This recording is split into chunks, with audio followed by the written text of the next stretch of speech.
7:23. Welcome back to Good Day Columbia. You know, it's a nerve-wracking time. It's the old gut check, you know.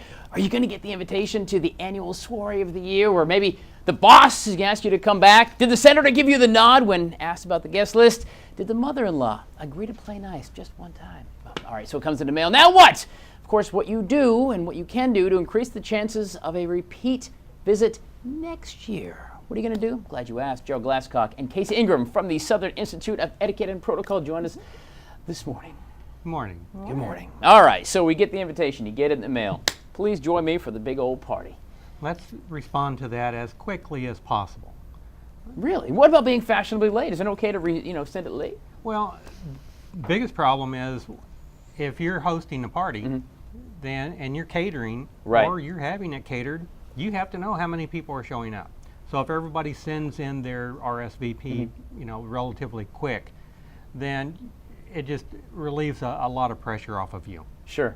Well, let me ask you this, Case. Is there, sometimes they'll say no need to RSVP, just please come.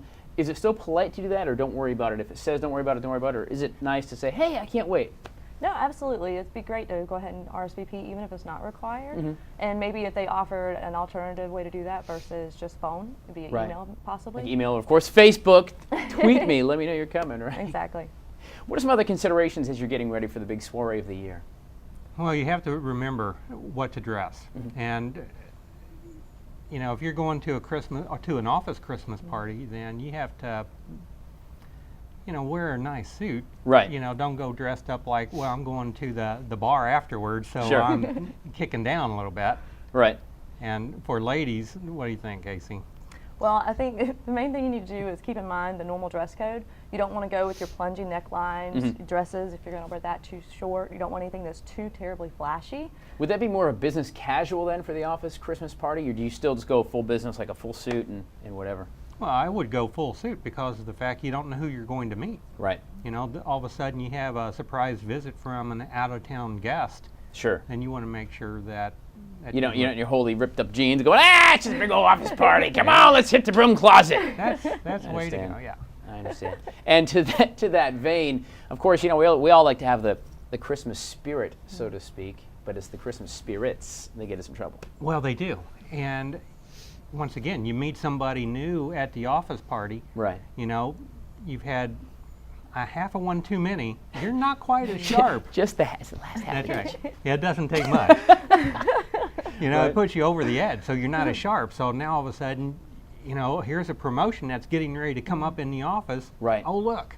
And you're kind of stumbling around, and you're acting a fool. Yeah, John said something, But it's an open bar, Gerald. It's an open bar. How can you not partake? Oh, it's tough, isn't it? Yeah. You got to push yourself away. All right, so respond on time, be polite, dress correctly for the situation you're going into, and maybe lay off. Does that count for food too? Because nobody likes a guy who's like at the stupid table feeding, like pulling up a chair. We've all seen that guy who basically might as well pull up a chair and just eat off the buffet table, right? Well, it's not as strict as what it would be for just a networking event. Okay.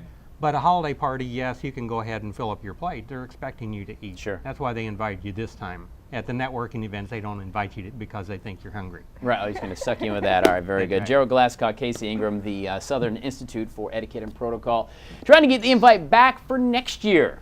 It can happen. Thank you very much, guys, for coming in. Cigar, we got a lot more Good Day Columbia on the way. We are talking the top 5 things you need to know before you head out the door today, plus my trip to Amazon. Let me tell you something. It is pretty amazing. You got to check this stuff out. It's all coming up for you this hour on Good Day Columbia. Stay with us. That's your invitation, by the way. No need to RSVP. Just stay here.